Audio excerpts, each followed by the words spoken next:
You think you need closure, but maybe what you need is your own love, or rather, if I may say, to hold yourself with love.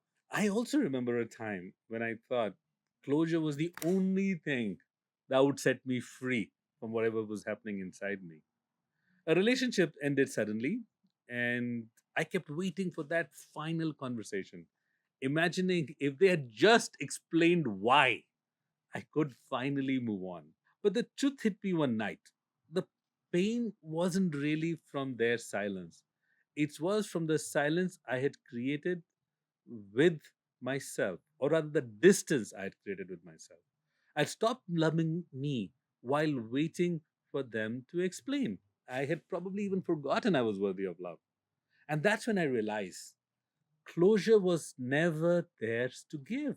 Since then, of course, here is a little bit more I have learned about the journey. Let me share some insights with you. First, closure is often a cry for love. Most people believe that closure is about answers, but it's usually about soothing an ache that was never loved, never held gently. Have you ever waited for someone to explain why they left, thinking their word would finally make you whole again? That's not really the closure you are truly seeking. What you are truly seeking is a return to recognition of your own self worth. Secondly, the absence of their love is not absence of love in your life.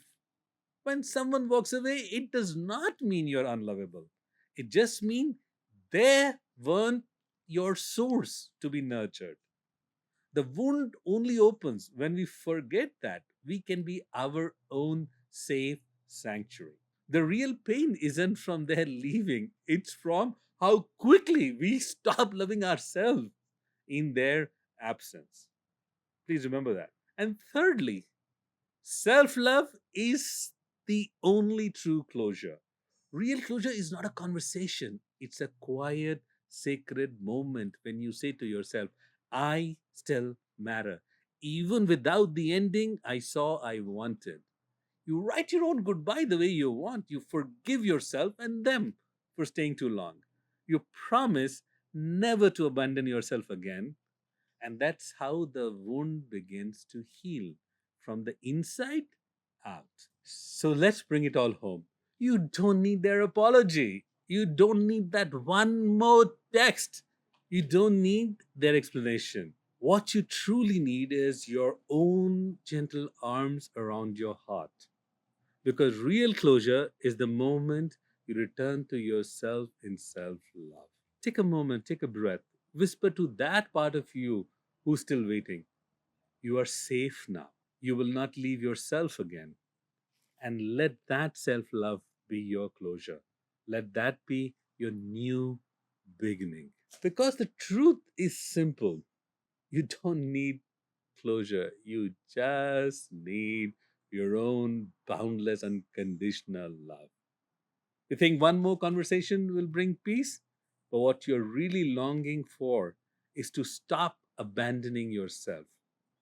Closure isn't in their words, it's in your arms. The moment you say, even without an ending, I still matter, that is the beginning of self love. That is the beginning of your healing. That is the beginning of moving forward. And that, my friends, healing, letting go, and moving forward is so much more powerful than whatever you expect the closure to be. So come home to self love.